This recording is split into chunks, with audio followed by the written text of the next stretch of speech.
Every now and then I'd like to put myself in silly situations where I'd feel lost and abandoned. So I decided to play Core Keeper, where touching random things in the wilderness can spoof you into a land of unknown, as you explore different biomes, gather resources, build cool things, and beat up weird looking bosses along the way. So come, join me as I venture around the depths of the underground for 134 days in Core Keeper. I started my adventure by customizing my character like a low budget elf, since I'm doing this playthrough during Christmas. I was torn between becoming a ranger or a mage, but decided to become a ranger for this playthrough. At this point in time, I had no idea whatever class I picked will have little to no impact to how the game plays out as we move away from the early game. Day 1 started with me venturing in the forest with a group of adventurers, where I chanced upon this shiny object and decided to touch it. As I touched it, I got teleported deep into the underground, where I was left with nothing but a bow and 3 cans of food. I started my adventure by gathering some wood, built some torches so that I can light up the area, and a workbench to start crafting some necessities for my journey. I then crafted a set of wooden armor to pair it with my bow. I felt like a pumpkin based off how the entire outfit looks like. I also interacted with this strange looking statue, which at that point in time I had no idea what it was meant for. I decided to craft everything that I felt would be vital for our survival before we head out exploring, but for some reason I was not able to find the pickaxe to craft, so I actually used my torch to break the dirt blocks. Silly me. It didn't take long for me to find out how to craft the pickaxe. I also met my first enemy, a dildo looking creature with a Santa Claus hat. I took them out with my bow and continued gathering more resources. This is where I discovered copper ores. I also noticed that ores will appear with a shiny animation on the screen, and I also used this chance to expand my base a little with my pickaxe. I then crafted a furnace to help me do smelting with the copper ores that I've obtained, and crafted a cooking pot so that we will not starve to death. I decided to build a small farm to have some source of food on day 2. I tried using the shovel to dig the ground, but realized it actually removes the entire block. You can tell I'm not the brightest of person. It didn't take me long to realize that the hole was what I needed, and proceeded to hold the ground before planting the seeds on them. I also planted a chest by our farm to store any seeds and fruits that we've grown. I needed a watering can to water my plants, but it required 4 copper bars, so I went on a mini adventure to obtain them. This is where I chanced upon a minecart, which had a chest with 12 copper bars. There was also a smelter and a railway maker there, but I was too oblivious to notice them. I tried to continue exploring, but my pickaxe broke, so I decided to head back and make do with what I have. This allowed me to craft a watering can so that I can water my crops. I also crafted a repair bench to fix my pickaxe. This is when I realized repairing equipment uses scrap parts, and collecting them will be important in the future. I also realized that salvaging unused equipment also gives us scrap parts, so that can be a source of scrap parts if required. Day 3 started off with some exploration, where I chanced upon this block that was pulsing red as I swung my pickaxe on it. I was not aware that it was a dynamite, and let out a wail as it exploded. Warning, please turn the volume down a little. If my wail scared you, I'm so sorry. Oh! What the f just happened? I also got jump scared by this big mushroom that popped out of nowhere. Thankfully, I managed to dodge him in time. It took a while, but I managed to finish him off. As I ventured on, I found a biome that looked like a farm. There were friendly animals there. Well, most of them at least. I tried feeding them some tall meadow grass, but sadly, I couldn't feed them. Apparently, I didn't learn from my lesson previously and walked straight into a dynamite again. Warning again, please turn down your volume a little. If my wail scared you, I'm so sorry again. Ooh!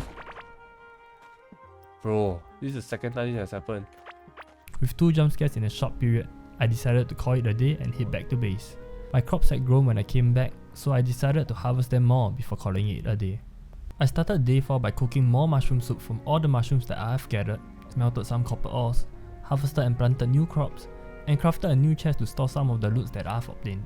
I decided to upgrade my workbench to a copper workbench, and salvaging the old workbench because we still have access to it within the copper workbench.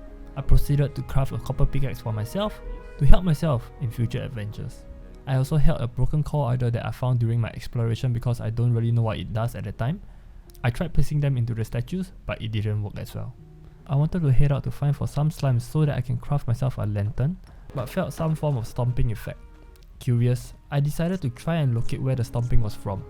As I headed deeper into the caves, I finally found what was making everything tremble. A giant slime which I can presume would be a boss. I decided to head back and prepare myself for my first ever boss fight in Core Keeper, with the first order of business being to craft our small lantern. Day 5 I got completely distracted with the preparation for the boss fight, as I crafted the new anvil on day 5 to upgrade my armor. But I was short of copper bars. Instead of heading out to mine them, I proceeded to add an electronics table to the base, which I had zero clue on how each of those items work. I then crafted a fishing rod and decided to attempt fishing in Core Keeper. Safe to say I'm not a big fan of fishing in real life and in Core Keeper. I finally got to mining some coppers in day 6, allowing me to craft a full copper armor set before our fight with the giant slime. While mining for copper ores, I found this small little hut that was locked. I tried swinging my pickaxe on it, but it was too weak. I then used the remaining time of day 6 to gather some mushrooms to make more mushroom soup, and reharvested our crops to ensure we have a good supply of each of them. Some spike slimes also managed to enter my base, so I had to properly set up the spike traps as defense to ensure that never happens again. Day number 7. I was prepared. I headed to the giant slime named Glurch, the Abominous Cares, for my first attempt at conquering him. The fight was going well, ensuring that I maintained a safe distance as it tried to squish me into pudding. I even said this while fighting the boss. This is not a hard boss actually. However, as I knocked him down to a quarter HP, Glurch started going crazy as he turned red and started jumping around at a much quicker rate, leading to my demise. It's hard because of the ice. I probably jinxed it when I said this boss is easy. Uncontented with the results, I headed straight back to Glurch's lair for my second attempt at him. This time, I had a better approach. I decided to clear all of the slimes around to ensure that this fight would not get interrupted by these pesky little things. With most of the slimes cleared, I took a deep breath and shot an arrow towards Glurch. The second attempt to defeat Glurch has started. For some reason, I thought it would have been a good idea to start digging out some of the ice on the floor during the fight rather than before the fight. This eventually led to our demise as Glurch squished us for the second time. Learning from my mistakes, I crafted a copper hole to remove the ice before engaging Glurch. As I'm doing the final touches to remove the snow around Glurch, I accidentally caught its attention and it became aggressive, kickstarting our third attempt. The idea to remove the ice before the fight was a good one, as it allowed me to run around Glurch easily. However, as the fight went on, more ice started to surface around the battleground. It was very close, but I managed to take it down after our third try. Oh my god. Oh. That's alright. A random NPC spawned as Glurch was defeated. He was selling things for a currency used in the underground called Ancient Coin. It also dropped a chest that consists of a sticky staff, an apprentice hat, a ring that gave me 5% dodge chance, and a slime oil which will allow me to spawn an NPC in my base if I were to create a room for them. I also spotted this strange looking area while fighting Glurch earlier and decided to check it out. It was a waypoint that allowed me to teleport to other waypoints. With so much that has happened, I teleported back to base, calling it a day for day 7. Nice. I wanted a day to relax after the boss fight, so I spent the next 2 days harvesting my crops and created a new area solely to generate wood with the root seeds. I also tested out the sticky stuff on a few monsters and I actually liked it. Hence, I decided to use it as my primary weapon until I find something better. I initially wanted to create a new room so that the NPC can live with us, but I completely forgot about it after building the walls. I wasn't lying when I said I was a forgetful person. Instead, I started to do some exploration from the waypoint we previously discovered. I also found myself a giant mushroom that gave me an additional 25 max HP when eaten. I finally remembered that I was in the middle of building the base to move the NPC in. Shortly after, the bearded NPC that I saw earlier popped up. This allowed me to finally get some ancient coins by selling valuables to him. I also crafted an egg incubator, but I had no egg at the moment. The only reason I built it was because I was curious. I spent day 11 exploring the map again because I was unsure on what needed to be done to progress through the game, allowing me to chance upon a new biome called the Forgotten Ruins. The monsters here were definitely more intimidating. One of them could shoot fireballs out that does burn damage, one was dressed as an Eskimo wielding a pickaxe, and the other was cosplaying as a chef or something. I don't even know. As I was dealing with these monsters, a big random spider appeared. I hear some random sound. What the? Whoa, what the f? I tried chasing it, but it was too fast. I also discovered iron ore while navigating through the path that the big spider created. I decided to head back to the base to try to use the egg incubator with one of the eggs that I found. However, it did not work. I saw a lightning sign there and I assumed it needed electricity. I then crafted a power generator and joined it to the egg incubator using wires. This caused the egg incubator to light up, which meant the start of its incubation process. Honestly, day 12 to 19 was very boring, because I couldn't find where the next boss I was supposed to face. So it was mainly me exploring the map, finding for the boss and waypoints, and also upgrading my base. Let's take this as a filler arc, and let me talk you through the highlights of these 8 days. I discovered the clay caves, where I found an abundance of tin ores. I obtained a free pickaxe from one of the Eskimos while waking him up from his slumber. I almost got squished by the giant spider again. I found my first summoning book that summons a bat. I actually got squished by the giant spider this time, but thankfully I survived. My base actually got infiltrated by slimes again. I guess the defense I set up previously did not work. I upgraded from a copper workbench to a tin workbench. I hatched my egg and it gave me a lovely bird. I created a new room to add the seasonal NPC into our base. I vented my frustration for not being able to progress on an innocent cow. I found this green looking shell which I still have no idea what it is. I also managed to get my hands on a soaring headgear and a soaring pants, making myself one step closer to becoming a wizard. I found a musical instrument called ocarina. I crafted an iron anvil, but did not actually craft anything from it, a waste of my materials. I crafted an automation table, which allowed me to build drills and conveyor belts which are vital for automation later. I tested the drill on the copper ore boulder that is located right beside my base, to which I liked the results and did the same for the next copper ore boulder. I found a broken handle which I only realized at the time of making this video that it is used to build an OP weapon. I honestly can't remember if I threw it away. I found this open area space filled with monsters which I thought would aid me in finding the next boss, but I was wrong. Okay, that was a long summary, but now that we've got that out of the way, let's jump back to our main storyline, shall we? On day 20, I finally realized that I could put the Glurch eye crystal that I obtained from slaying Glurch into the statue. I can't remember if I googled this or I just randomly tried because I was bored. I'm just going to go with the latter. I proceeded to craft the scanner for the second boss, Gorm the Devourer. After I used the scanner, I realized that the second boss has been with me all this while. It was the giant spider looking creature that has been running in circles. After being deprived of a boss fight for 9 days, I ran down the axis of Gorm's path to take him on. However, Gorm was moving at a speed too fast for me and my weapon to catch up. Bro, chase him, chase him.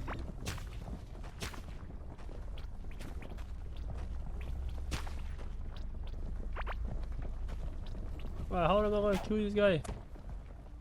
I thought I could slowly chip his HP down, but I found out that he heals after attempting to catch him for the second time. Understanding that this would be a waste of my time if I continue attempting to catch him with my current weapons, I ran down the runway of shame to head back to base, with the plan to take Gorm down in the future. Day 21, I tried to slot a giant slime summoning item into the crystal, but I failed. I also thought crafting the items from the statues were free. Oh, they are for free. Well, I did mention in day 2 I wasn't the brightest of person. Thankfully, it didn't take me long to realize that I needed resources for them. To make those things, I actually need resources. I realized that Gorm would be challenging for me to defeat with the items that I have now, and decided to move on to the next boss first, Malugaz the Corrupted. I crafted its scanner and proceeded to use it, only to find out that he's located quite a distance away from my base. I headed towards the general direction of Malugaz with my new slime sword, which I felt was kinda underwhelming as compared to the staff or bow. I almost got squashed by Gorm again, but I was lucky that there was a tile that he couldn't reach. I also found a shaman skull that does 11 burning damage on hit, and I decided to replace it with my old headgear.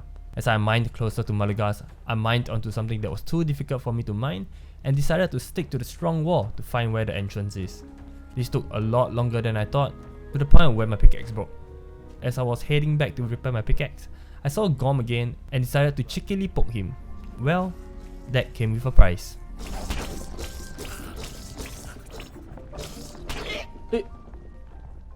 On the bright side, at least I got to base quickly. On day 22, I did nothing much actually. I just repaired my pickaxe and carried on with my quest to find Malugaz. It was a lot of mining and fending off enemies, but after a long time of mining, I managed to find a waypoint, which was good news since my pickaxe durability was low. I also managed to find the entrance of Malugaz's maze, south of the waypoint, allowing me to kill 2 birds with 1 stone. Day 23, I dropped all of my loot back in base and made my way into Malugaz's maze. I found many chests along the way, but I just could not find the entrance to Malugaz. You can see that I've searched everywhere. Well, almost everywhere. It took me the entirety of day 24 to locate the entrance of Malugaz. It was located at this small dark corner, which I missed multiple times while exploring the dungeon. I walked into his lair expecting to see Malugaz standing there waiting for me, but it was empty. I was confused. I tried breaking the boxes and blocks inside, lighting the room up with torches, but all of them did not work. I was now going to spend another 8 days wandering around aimlessly, so I decided to do a quick Google search and found out that I would require a skull of the corrupted shaman. This can be crafted with 5 pieces of the crystal skull shard. The first thing I did in day 25 was to craft the skull of the corrupted shaman. It was lucky that I had 45 crystal skull shards from exploring Malugaz maze. I instantly head back to find Malugaz and was determined to take him down first try. The first thing I did was to notice the attack patterns of Malugaz. He had 3 spells. The first was fire coming out from the floor, the second was him shooting a fireball from his hands, and lastly his ability to teleport around the map. Him being able to teleport around the map wasn't that much of an issue for me, but having to watch the fireballs coming out from his hands and the fire pits on the floor was very difficult. It was without a doubt that I got wrecked on my first attempt.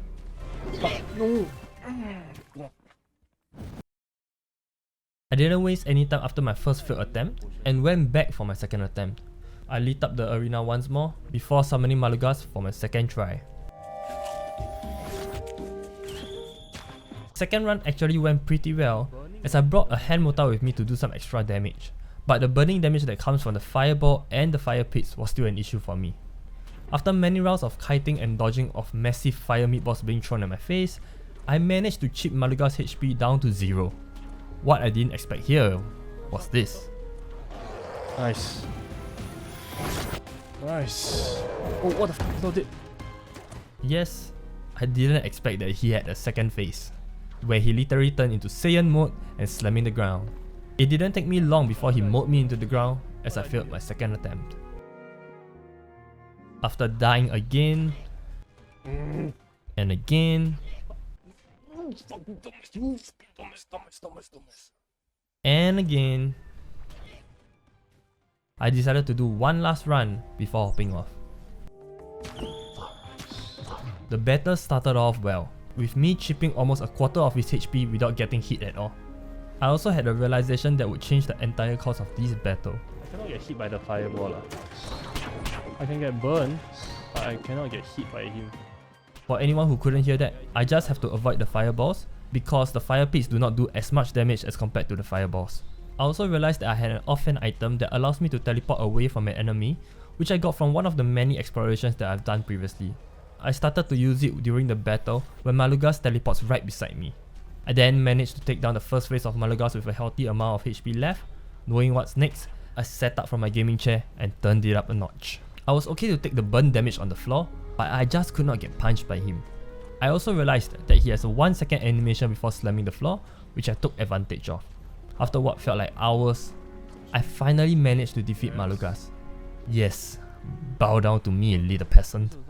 I managed to get quite a bit of loot from Malugaz, but because I accidentally broke the chest, I wasn't really too sure what I got. Oops. What I do know is that I got myself a fireball staff, which I instantly chose to be my next weapon of choice. I headed back to base and placed the stolen crystal heart that Malugaz dropped into the statue, making it 2 out of the 3 statues being lit up before calling it a day. I spent the next 2 days taking a break from such an exhausting fight, using it to clean up our base a little. I started off day 26 by segmenting my equipments into classifications like swordsman, archer, wizard or necromancer. I realized that Malugaz also dropped the summoning book, which I used to replace my old one. I sold any duplicate equipments I had to the NPC, which at this point in time, I'm still wondering if it was more worth it for me to just scrap it for scrap parts. I created a trophy room to store any of the figurines that I've obtained through my journey, with the first figurine being Malugaz to remind myself of the pain that I have been through. I also crafted an ancient hologram pod that is said to produce scanners for future bosses. Day 27, I broke down one of the entrances to my base and transformed it into an area to run any processors that requires an electric generator. I shifted my egg incubator to the new area and then built a table saw to see what it does, to which I realized it only helps create planks of different colors. I also created a railway forge thinking that it will require electricity, but realized it can work just fine without it. I decided to move my working area to where the copper ore boulders are just for neatness. This meant that my smelters, workbench and most things that requires ores and bars will be placed there. Lastly, I created a separate section for my repair station next to where all my equipments are. This was a mistake, and it can be seen later further into the playthrough. On day 28, I had a brilliant idea of placing spike traps along the path Gorm takes so that it will kill itself. But the thought of creating that many spike traps and the resources that it will take me just irks me. So I did what any sensible man would do. Man-fight it. I swung my fire staff at it and realized it did a significant amount of damage. As I continued throwing fireballs at it, it let out a loud growl and stopped. This commenced our battle with Gorm the Devourer. Gorm wasn't that difficult to take out honestly, but it was annoying because I kept running out of mana to throw fireballs at it. Thankfully, I had my hand mortar to do some damage while regenerating my mana. It wasn't long before he let out a loud screech and then exploded. This is the first time I defeated a boss on my first try. It dropped a few things, but things that caught my eye was the arcane staff, a stomach bag that increases my inventory slots, and an item that brings a new NPC into my base. I replaced my old bag with the new stomach bag, and then headed back to base. I started day 29 by inserting the last crystal into the statue, causing the statue in the middle to light up brighter. I tried investigating it, but silly me clicked on the waypoint instead of the statue and thought that nothing had changed. I also created a new room to occupy the new NPC that sells summoning idols for us to fight bosses. I tried the arcane staff and actually liked it, and decided to use it as my main weapon over the fireball. At the time of writing this, I'm wondering if it was a mistake or not. I decided to scan for Azeos the Sky Titan since I had the resources, and found out that he's very far away from our base. On day 30, I headed in the direction of Azeos, using the pathway that Gorm created while running around the map. I also took the time to mine some ores that were along the way. While making my way down to Azeos, I also found this liquid that burns me. I had no idea what that was at the time, and I assumed that it was lava. I continued exploring this biome into day 31, where I found this bright looking monster. I also found out the hard way that it produces the burning liquid that I've been trying to avoid. After a day and a half of travelling, I was met with my first blocker, an indestructible wall. It was annoying because I could see the other biome on the other side, but couldn't get there due to the wall. I decided to stick to the edge of the wall to find an entrance, assuming that it would have been the same as Malugaz maze. This carried on for a long while, dragging it all the way through day 32 where I finally gave up and headed back to base since I was near one of the waypoints I discovered early into the game. In day 33 I took some time to upgrade my base. I upgraded to a tin workbench, crafted a tin anvil and a smelter kiln, allowing me to smelt gold ores now.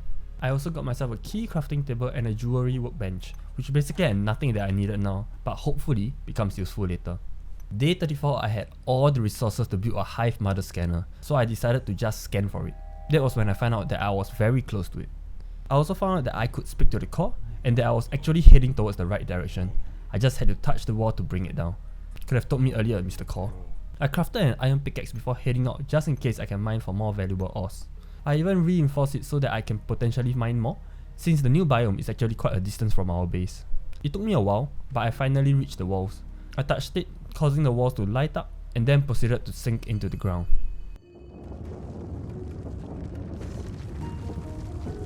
Alright. We finally set our foot into Azeos wilderness. I was introduced to a ton of new monsters, but this little plant was the most annoying amongst all the monsters that I've met so far. The fact that it embraces me into its arms annoyed the hell out of me. I also found a new ore variant called Scarlet. I then took this opportunity to mine them, allowing me to gather around 50 of them before heading back to base. I was complacent, which then caused me to run the wrong way. I was then quickly swamped by monsters, causing me to die a tragic death. This caused me to head back to where we died on day 35 to retrieve our ores, and just head straight back to base to prepare for our adventure in the Azeos wilderness. I spent the next 2 days preparing on my journey to the Azeos wilderness. Well, make it sound like I did a lot, but I basically just smelted my scarlet ores so that I can craft myself a scarlet pickaxe and a scarlet anvil, which I was not interested in any of the weapons again. I really don't learn from my mistakes, huh? Oh yeah, I also learned that I could open these runes by playing a certain tune. It took me a few tries with trial and error, but I managed to get it open. Sadly, there wasn't anything good in there. I also happened to find a new waypoint while travelling around where the Hive Mother resides in, which is a good thing since travelling to Azeos wilderness will be much shorter now. With everything ready, I spent the next 3 days gathering as many scarlet ores as possible, hoping to find a new waypoint so that I can travel to Azeos wilderness easier. Unfortunately, I was careless and did not see the annoying plants on the floor. I got bear hugged by them before they suffocated me to death. No! Died. Oh my god, what did you do that for? I made my way back to where I died, took out the last annoying plant, and retrieved all my loots. I ventured on a little further until my helmet lost its durability, and decided to just use a recall idol that I crafted earlier to head back to base. Taking a break from all the exploration, I decided to try and build my first wood farm. This was because I was inspired by one of the tutorial guides that I saw on YouTube. The wood farm took me about a day and a half to build, and I decided to use the remaining time to build a mini slime farm. I had to scrape off some ground slime from where Glurch the giant slime used to reside in, before we absolutely wrecked his place.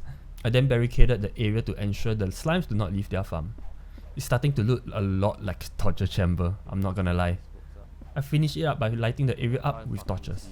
I can't remember exactly when it was, but I also did a little revamp on our actual farm by automating the watering system with a scarlet sprinkler. This took me about 5 days worth of time. It was kinda long, but only because I was pretty new at building these things. On day 47, I decided to fight the Hive mother.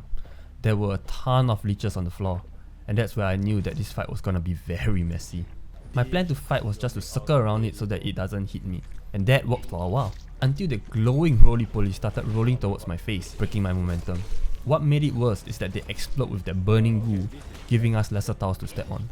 I got pinned towards the corner of the wall and had to retreat for a brief moment. This caused the Hive mother to regain all of its hit points. That's when I realized that this would be a waste of my time and decided to try a new strategy.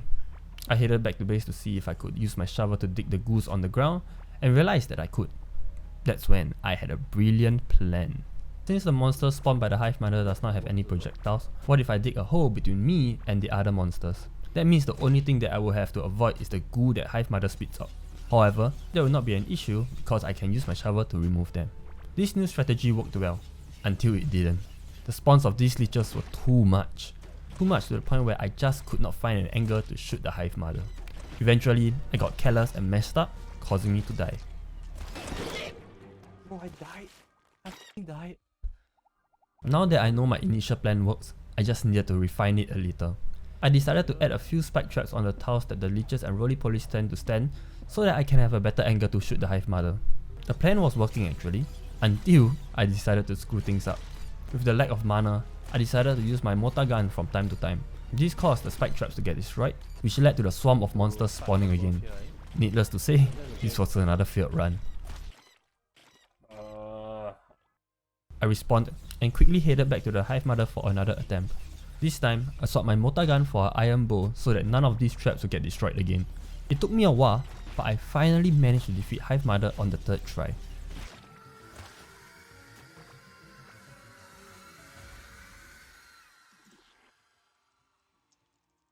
It was also unfortunate that I got nothing good from its drop this time. What a waste of my time, oh my god. On day 50 I ran out of scrap parts, and read online that if I were to kill one of the merchants, I can actually loot all of the scrap part that he has. So I tried swinging my sword at him for a bit. I think I swung for a good 3 minutes, and then realized that he has about 100,000 HP with 100% regeneration every 5 seconds. Wasting time again. Sounds like it's a norm here, huh? I then decided to revamp my wood farm to a much simpler concept on day 51. I was going to plant a row of root seeds, and then put a drill with a space between them to drill any wood that is grown out from the roots.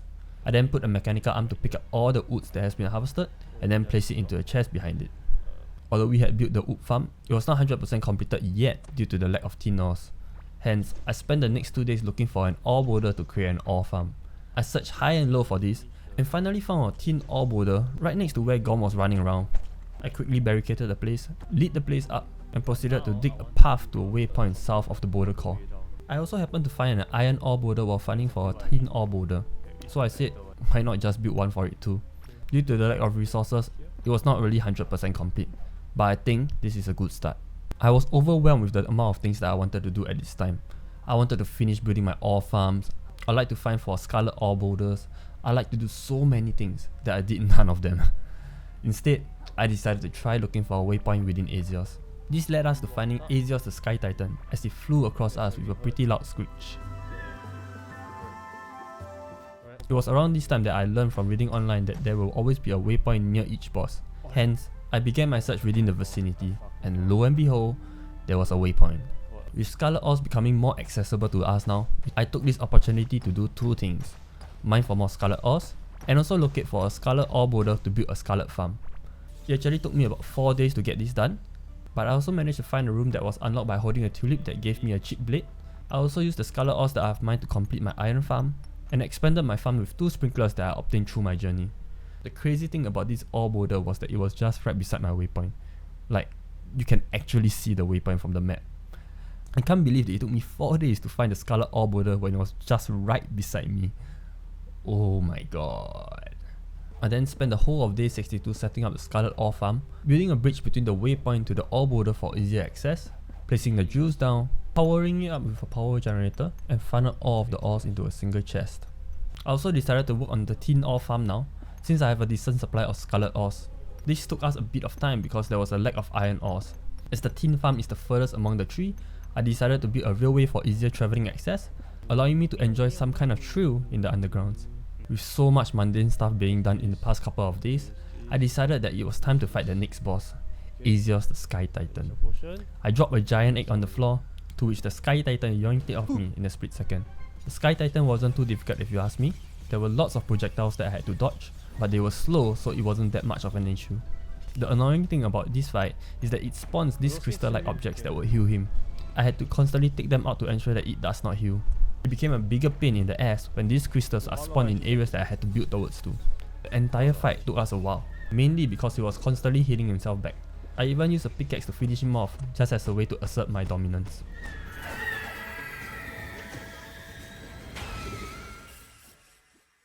As I defeated the Sky Titan, a white light bestowed upon me, to which I have gained the soul of Azeos, giving me a 10% chance to spawn thunder beams on melee critical hits.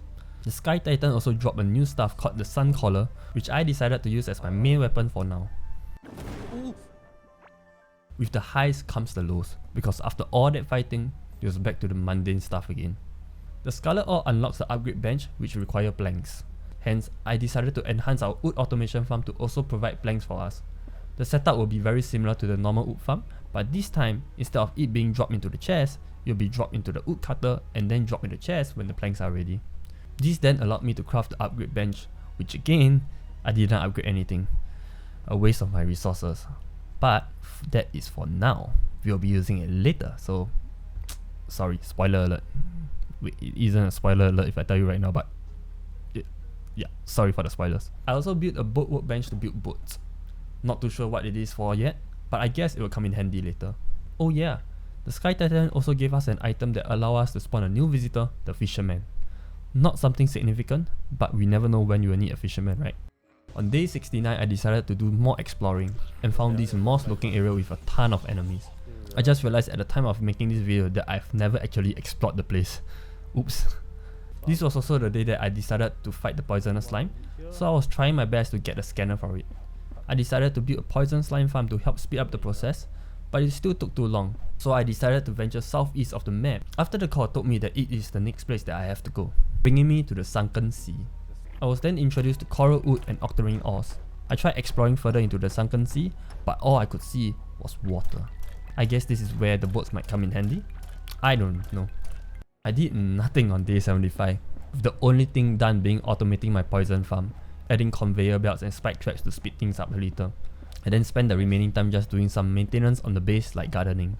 I headed back to the Sunken Sea on day 76 with the intention to build a bridge along the shore to explore a little more of its biome. I managed to find an abandoned ship and also this annoying tentacle that keeps throwing trash at me. But that was not all. The long bridge actually led me to a huge dungeon that was guarded by mages, and that piqued my interest. It was really an interesting place.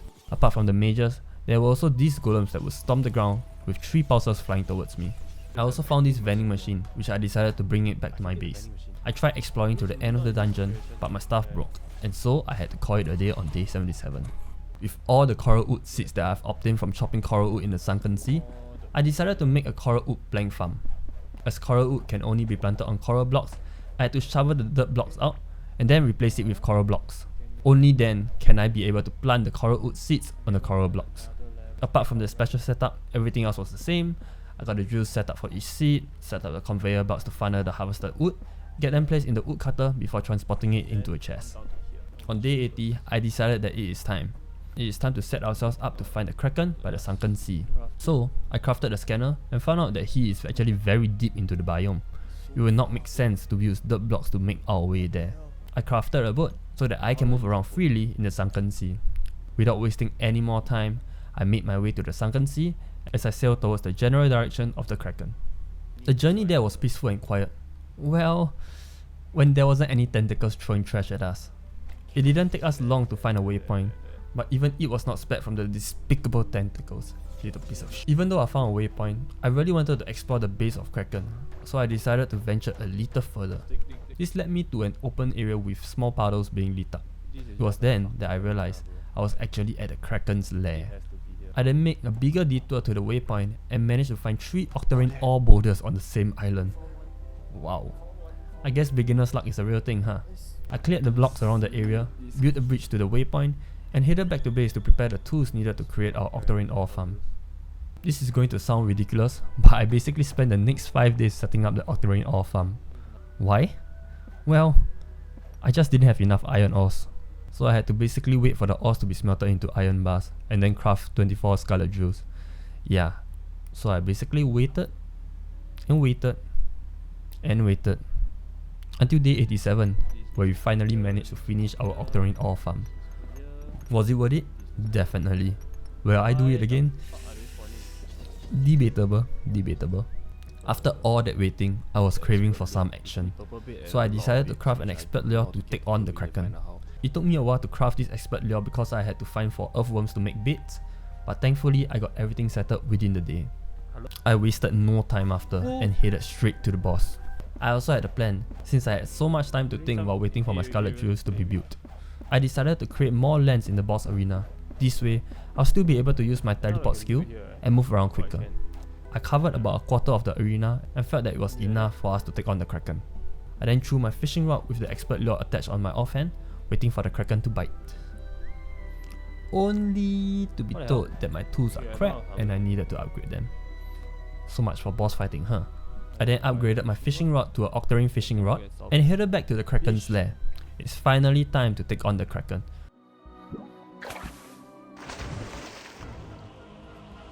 The Kraken was one of the more annoying bosses that I've fought so far. The tornadoes that he throws out are still manageable, but it's the random tentacles that spawn around the area that pisses me off. What makes it worse is that they disrupt the blocks that I've placed, so I actually have to patch them up mid-fight to ensure that I have enough blocks to dodge its attacks.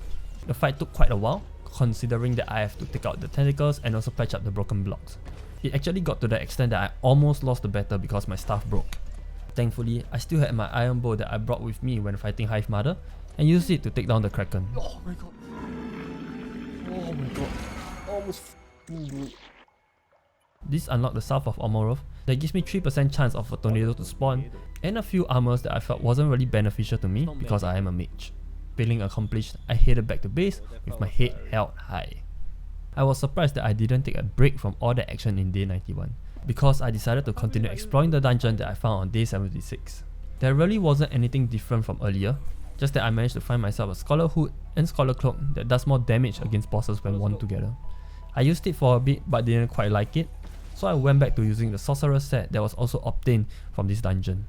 With every corner of the dungeon explored, I decided to call it a day and recalled myself back to base. When I arrived back in my base, I realized a giant mushroom was trapped in our mob farm. Guess he can technically be our pet? I don't know. Is this kidnapping? I don't know, man.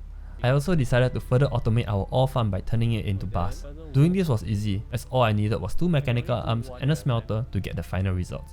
I proceeded to do this for the Scarlet ore farm, the Iron ore farm, and the Tin ore farm. I spent the next 2 days gathering poison slime so that I can craft a poison slime scanner, and found out that he's extremely far away from us. With the urge to end the 100th day with defeating one final boss, I quickly made my way towards it. It took me a while, but I finally heard a loud stomp that the giant slimes tend to make. Okay, we are near. We are very near. That's when I know I was close. I decided to skirt around it for now to find the waypoint just in case that I make a mistake and die.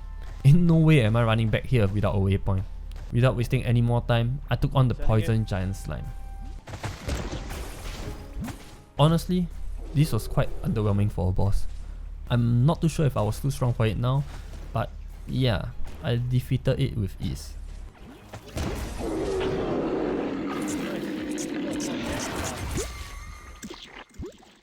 It dropped a poisonous sickle which was pretty cool, but was kinda useless to me since I have no intention to play a melee build. But apart from that, everything else was just mediocre. I felt that the fight against the giant poisonous mushroom didn't hit the spot, so I decided to craft the scanner to find Ra-Aka, the Sand Titan. But there was one problem. I had no scarab wing cover, so I headed into the desert to hunt for them, while also gathering some Galaxite ores when I see them. I had a blast. I mean literally.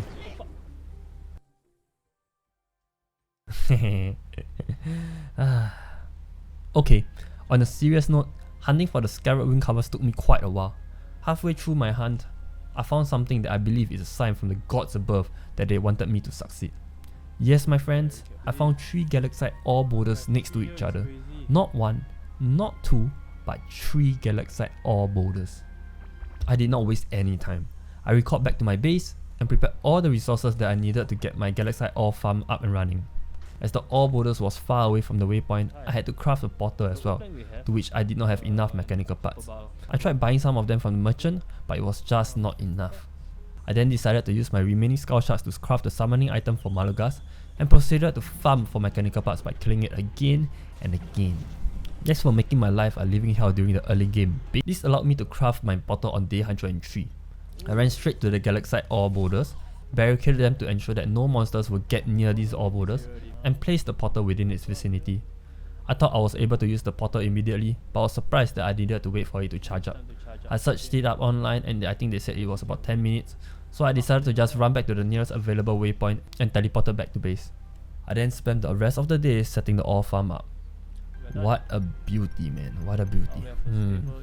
With all the Galaxite ores that I've mined, I managed to craft a Galaxite workbench, which allowed me to craft a ton of cool things like the gold card workbench, the Galaxite turret, and also the Galaxite trap. All of these items that I did not craft throughout this playthrough. The only thing that I crafted for myself was the Galaxite anvil, which you guessed it, I did not craft anything. Yet. Yet is the keyword, take note, yeah? Oh yeah, I also crafted a Galaxite pickaxe for myself, so that it would be easier to mine for Galaxite moving forward. On day 106, I chanced upon this weird looking entrance and decided to explore it. I then quickly realized that it was a maze. It didn't take me long to get to the center of the maze, but I did not expect that many traps waiting for me. I cleared out all of the traps and proceeded to take the treasures in the maze. They were all valuables except for this Ra-Aka automaton, which at the time I assumed was used to summon Ra-Aka. I honestly don't know what I was thinking at the time, but I decided to explore the entire maze, looking for more things that it might potentially have. It was nothing but a waste of my time, honestly. I mean, I got some chests, but yeah, I don't know if it's worth a day. I spent the next 2 days exploring the desert a little more, while also looking for scarab covers that I was looking for previously. Me being me, I got distracted again. Surprise, surprise. I saw this crystal looking area and I was very curious, so I decided to venture into this new biome. I also met this creepy crawly creature that dropped ninja garments and the ninja leggings, which I decided to use it as my armor for experimental purposes. I also took this opportunity to mine the solarite ores that were available in this crystal biome. Sadly, I was not able to find an ore boulder unlike the other biomes. Shortly after, I chanced upon this Iron Man looking guy shooting lasers from his eyes. I took that as a sign to leave the biome and call it a day. On day 111, I decided to craft the Galaxite Chakram to test it out as a new weapon of choice, ditching the entire concept of being a mage. I then swapped out my old shaman hat to the assassin hood, making us a full-fledged ranged user now. I also upgraded my Chakram by 1 level with all the solarite bars that I have. Safe to say that I do a ton of damage now.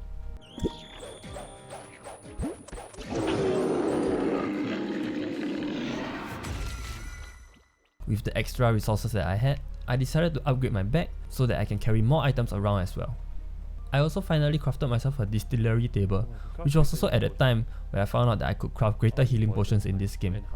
Problem with that is that I needed poison slimes, and poison slimes are so annoying to get. That is when I have this silly idea to build an extremely huge giant farm, because the ones that I have now just isn't enough. It took quite a bit of work, honestly. I had to scrape out as many slime puddles as I can find on the ground, replant the slime puddles onto the floor, and overlay the slime puddles with conveyor belts. With most of the distractions out of the way, I finally got back to hunting for my scarab wing covers. I also tried opening up this room with a flute that I had, but it didn't work for some reason. It actually took us the entire day to get the remaining scarabs. Kinda crazy if you ask me. I then proceeded to use the Sand Titan scanner, and found out that Ra'aka was very near to where I explored earlier. Without wasting any more time, I headed straight towards Ra'aka. I first found the waypoint, and then I found its lair. I then used the thumper, causing Ra'aka to rise up from the sands. Ra'aka was slightly more challenging compared to the other bosses that I've fought. Actually, it was only one spell that was annoying. He shoots this triangular beam at you that follows you until it hits you. During the fight, I had this big brain moment and thought that maybe I could block these triangle beams with walls, so I tried it. And surprisingly, it worked. With this newfound knowledge, the battle against Ra'aka became extremely easy as we took him down first try.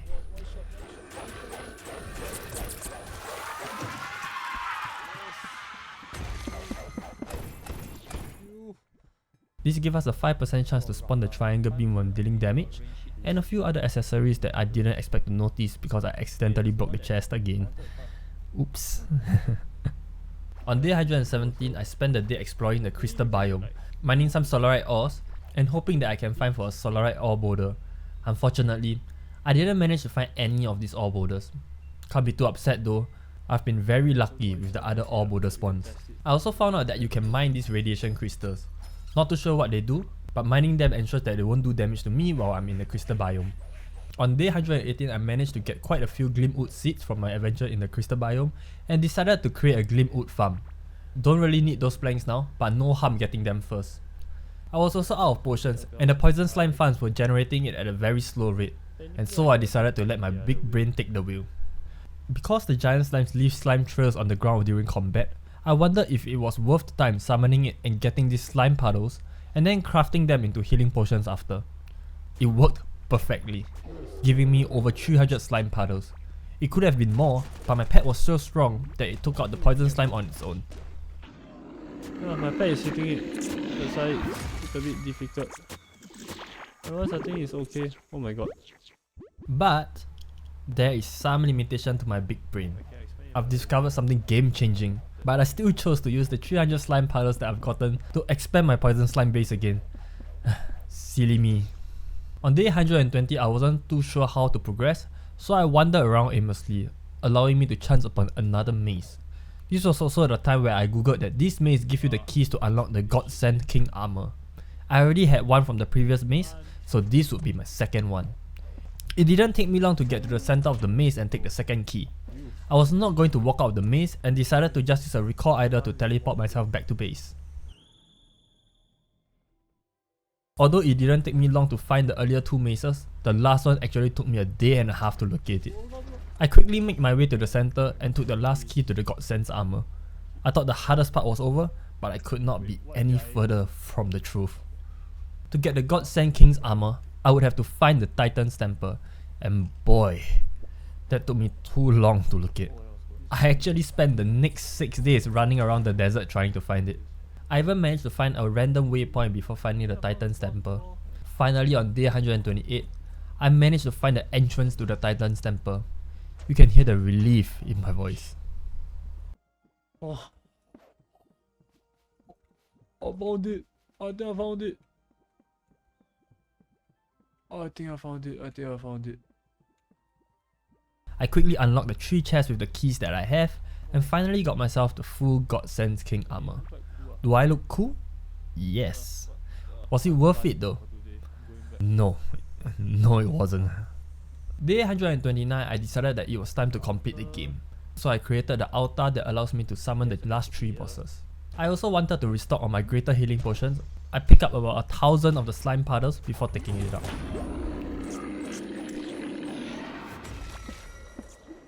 On day 130, I needed a jungle emerald to summon the first boss. I began running around the crystal biome and found it after searching for a bit. I need the emerald. Oh, I found it, jungle emerald.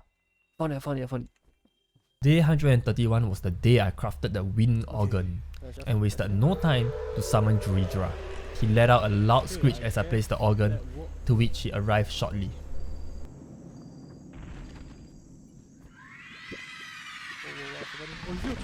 Honestly, he was not difficult at all. He had 3 attack patterns to take note of. A screech that will do damage to you if you are within its radius, play safe and be further and... Oh yeah, I have to be further there. A laser beam that will follow you for a short period, and then attack that you felt like was trying to kiss me. Like, bro, relax man, relax bro. With it being quite an easy boss to deal with, I quickly took it out. No way to survive this, yeah. This is okay. These are not that tough honestly. This was... And possessed the Soul of Druidra, giving me an additional 10% health. So, 10% health. Nice. Not feeling satisfied with this boss fight, I decided to craft the second organ to take on the second boss. Okay. The next boss was located by the Sunken Sea, so I crafted 2000 wooden bridges and diligently placed them down around the boss arena, ensuring that I have enough space to run about while fighting the next boss. With the area more or less covered with a walkable ground, I placed down the organ and shortly after, Krydra, the Ice Titan, appeared.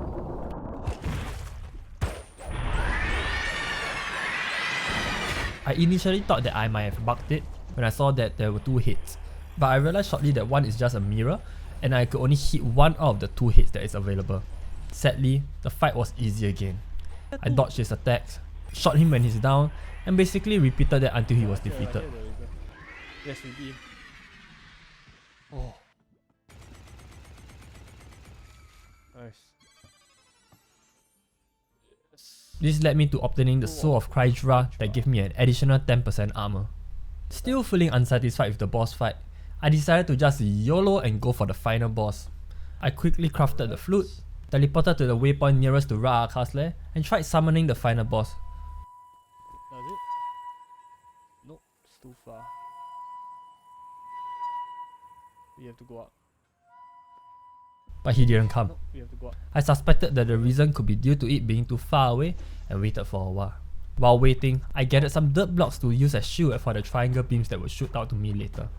Shortly after, I headed back to Ra'aka's lair and placed the organ down once more, but this time with a loud screech being heard. There.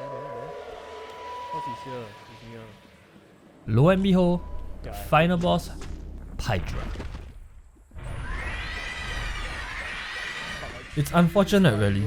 I felt that the final boss was still too easy. It had the same skills as the earlier 2 bosses, only with 1 additional clone, which means more things to dodge. Really not much to say here, but we basically took him out shortly after, consumed the Soul of Hydra, giving me an additional 10% damage, and some other random loots that I probably will not be using. I thought the game was over, so I decided to talk to the core to see how this game would end. Surprisingly, he did one final scan of the underground, to which a new icon popped up. I presume he is called SD by the core, but I might be wrong. Curious to see what exactly was that, I headed straight to the icon, where there was this extremely huge blue crystal lying in the middle of the desert. People always say don't touch the shiny object, but I'm the one silly goose that you curse in movies that would touch the object. This caused the crystal to crack, summoning a monster that looked like an alien. Whoa, what the f... What's this? It was then that I knew this is the true final boss, and his name was the Core Commander. This was one of the more exciting battles I had through Core Keeper. The Core Keeper had a spell that could surround you in a circle and then closes in on you after a brief moment. It also had the basic lightning moves that Azeos did, but that was manageable. I started throwing my chakrams at the boss floating around it and successfully took one down. It then started shooting out circular beams that I had to avoid, catching me off guard. I took down the second floating ball shortly after, but had to run because the Core Commander shot the triangle beams towards me. Thankfully, I had some dirt blocks in my inventory. When I came back, the Core Commander summoned another 2 floating balls, with the 2 defeated ones still on the ground, still shooting the circular beams. It was around this period that I realized that I had to take down the floating balls. Only then will I be able to damage the Core Commander. As I took the last floating ball down, the Core Commander fell to the ground. This was my chance. I threw as many chakrams as I could at him, hoping to do as much damage as I can, but it was just not enough. It quickly recovered together with its floating balls, leaving us with no choice but to take down the floating balls again. It took us a while, but I finally managed to chip itself to 0. It then grunted a little, with its body glowing. It had a second phase. Phase 2 was a little confusing because he had this skill that felt like Satoru Gojo's Hollow Purple. Honestly, I don't even know what it does to this day, but if I'm not wrong, I don't take damage if I am outside of Hollow Purple. Yeah, I think so. Staying in the circle was the only challenging thing about phase 2 honestly. It didn't take us long before we took it down. Yes! Yeah! That's easy clap! Another world which have expelled us. It then proceeded to surrender, saying that it has been expelled as he vanished into thin air. Oh. It also left the mark on the floor, to which I assume means I will be able to summon him to kick his ass whenever I want to. I then also looted this void gun that was pretty fun to play with, but definitely not strong enough to replace my chakram. With that, I headed back to my base and spoke to the core. Oh, good. The core then said goodbye and sent me back to Earth. As a parting gift, it also gave me an ancient gemstone to remind me that everything that I've been through for the past 134 days were true. I looked at the core one last time and whispered to myself, "Thank you for the journey," as tears of joy streamed down my face. And that, my friends, is how I beat Core Keeper in 134 days.